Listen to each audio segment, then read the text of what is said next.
What is a life worth living? What does that mean? We all want a life worth living, don't we? We want to feel that we've got something out of it. I mean, we've been born, we turn up, we go through childhood, we look around and you see this amazing planet that we're on, this landscape that's all around us, these different things that make up a fascinating world.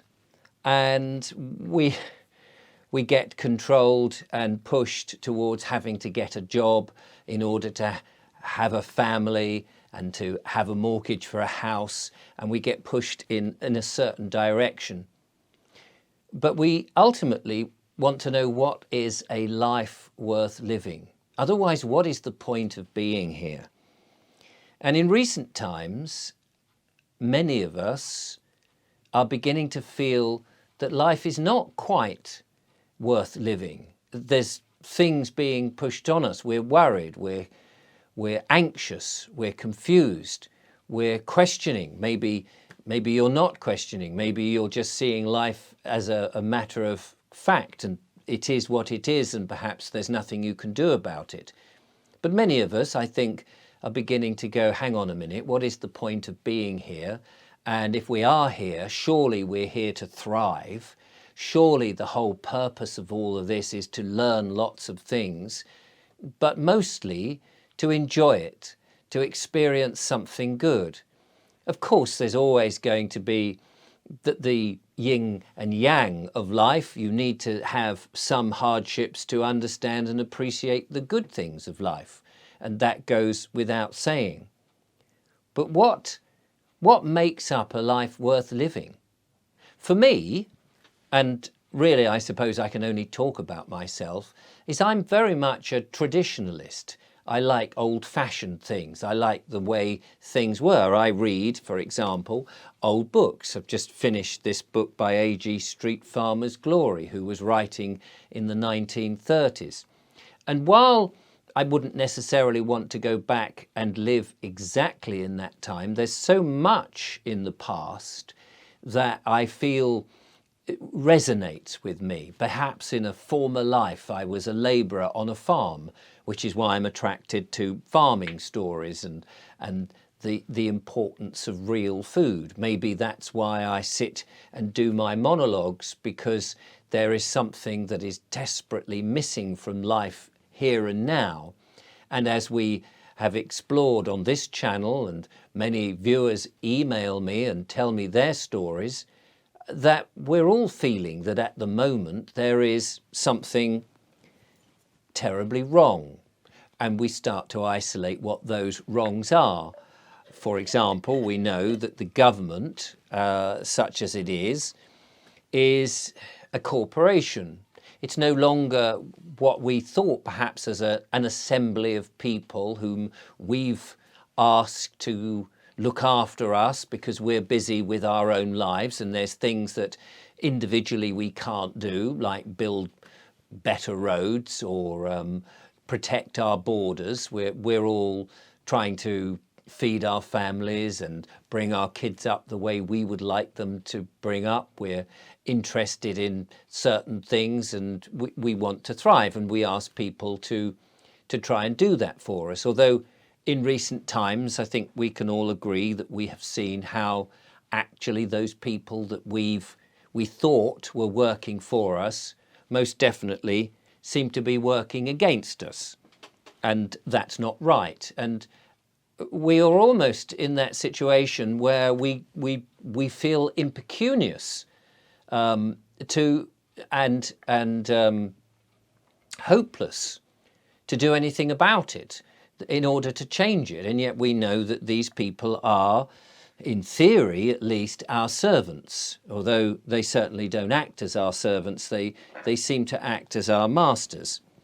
One of the things that makes a life worth living for me is very small things. I'm sitting here next to my wood-burning stove, and it gives me great pleasure to think that I'm not sending my money to the big 6 fuel companies, that I'm sending the money to buy logs to run this thing, which heats the water, dries my clothes in the kitchen. They're actually hanging up above me here.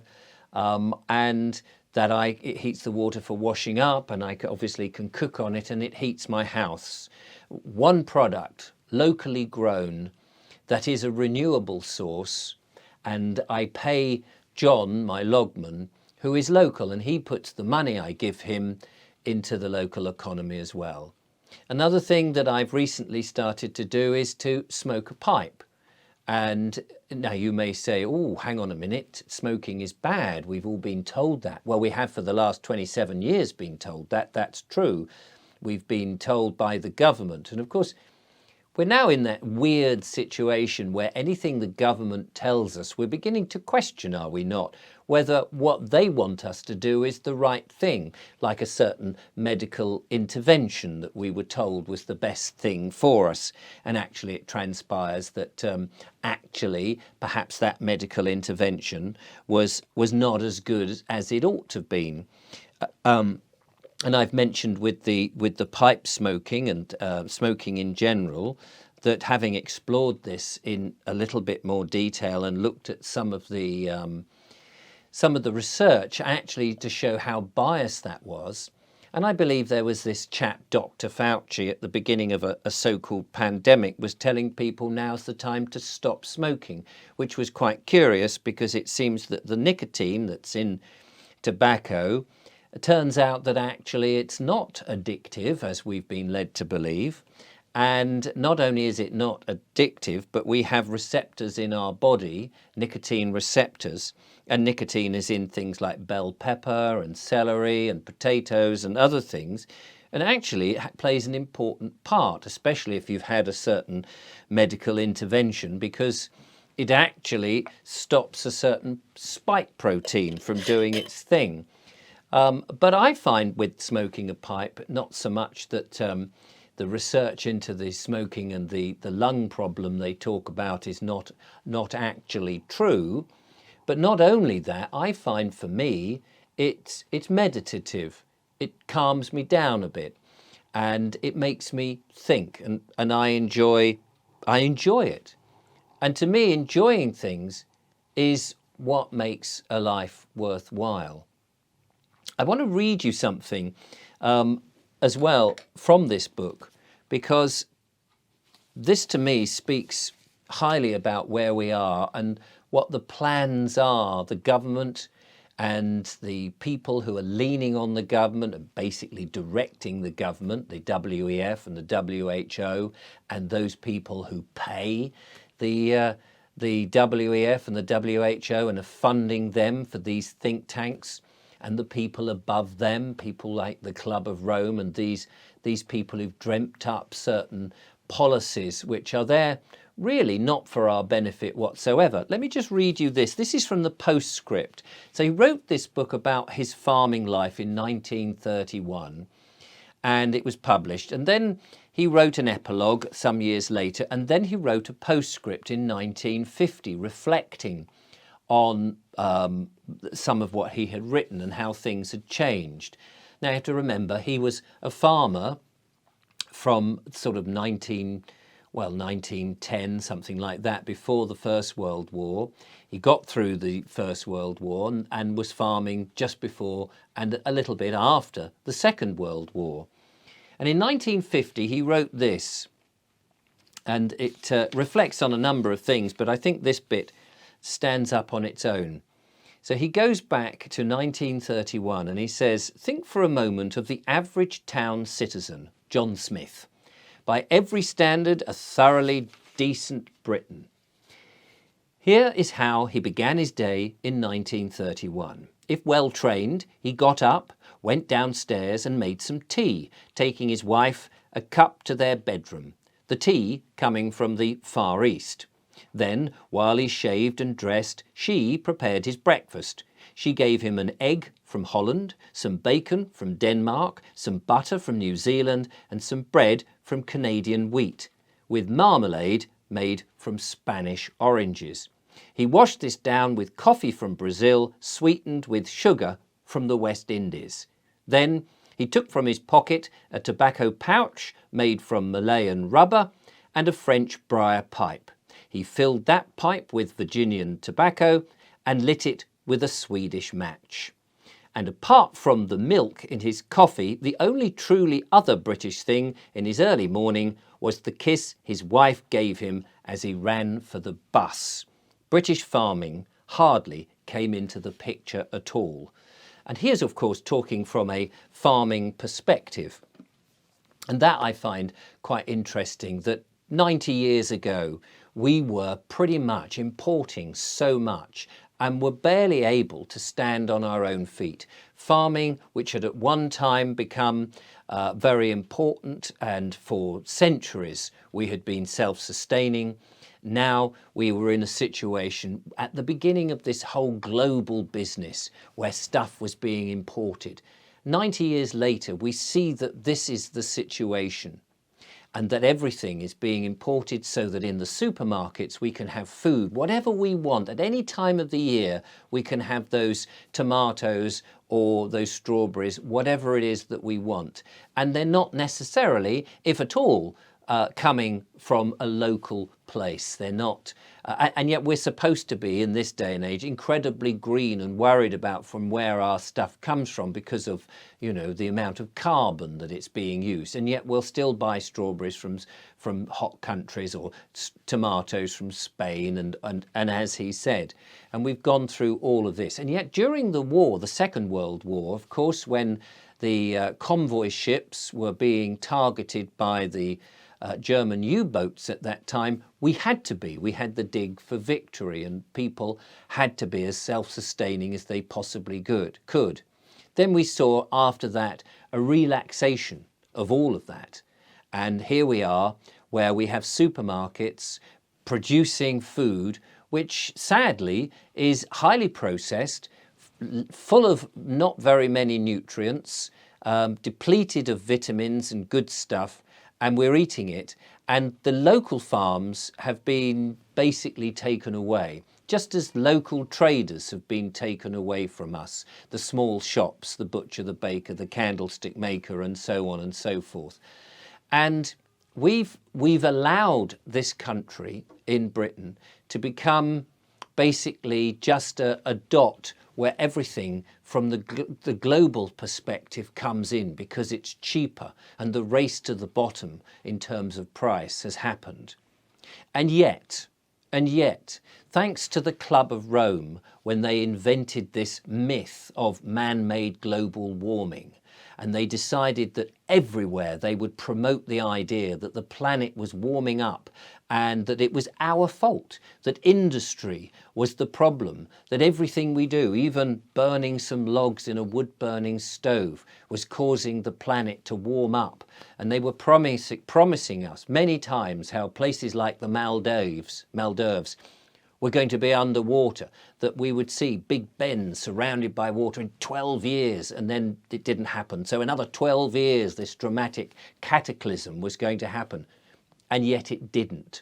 But we now know that this agenda is still going on, the man-made global warming nonsense. Here we are with 0.04% of carbon dioxide in the atmosphere, carbon dioxide apparently being the terrible gas, never mind the fact that it is actually the gas of life, and that if it goes down to something like 0.02%, which is 200 parts per million instead of the 400 parts per million, that's such an tiny amount of CO2 in the atmosphere. If it goes down much more, the plants won't grow, animals won't grow, and we will not be able to survive. And yet we're heading to this suicide pact of net zero.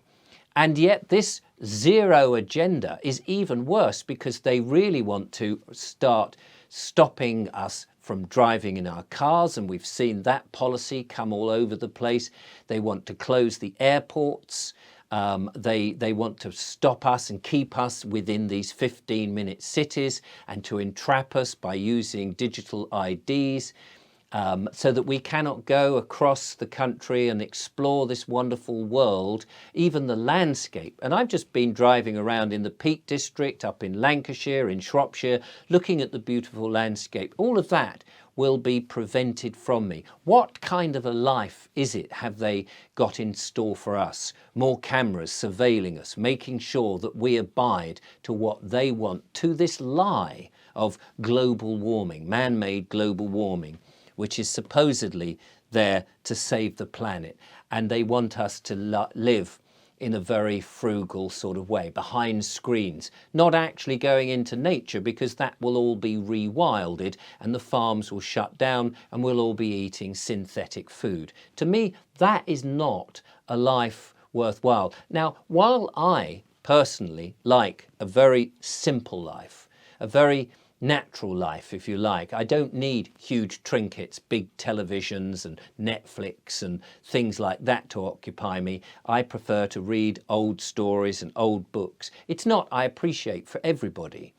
But I don't want the government interference of taxing me left, right and centre so that I feel that I can't do the things that I want to do. And just even very simple basic things like walking into the countryside or going into a small shop and having local beef, for example, because the animals are going to be outlawed. And if we don't eat meat, then you won't see cows and sheep and pigs and hens and chickens on the landscape because there'll be no need for them. After all, they want to get shot of those and give us this artificial food. That to me is not a worthwhile life that is worth living at all. And we've got to push back against this. We've got to see it for what it is. We've got to understand that the agenda that they have for us, these people who are unelected and then they're nothing to do with us. They are trying to control our lives. And this has been going on for centuries, we know that, but we really need to decide exactly what is it we want from this life and claim it. For me, it is very simple. You might want a much more fast-paced life, and why not? That's your entitlement. But we do have to tell this government and these other people that we're not part of their scheme. We are unique, we are independent, we're honourable, and we want our own lives, and they can stop meddling in it. And if I want to smoke a pipe and enjoy the tobacco and the nicotine, and they want to, of course, outlaw this amongst with so many pleasures in life, then I'm afraid they've got another thing coming, because we have definitely got to say no to all of this.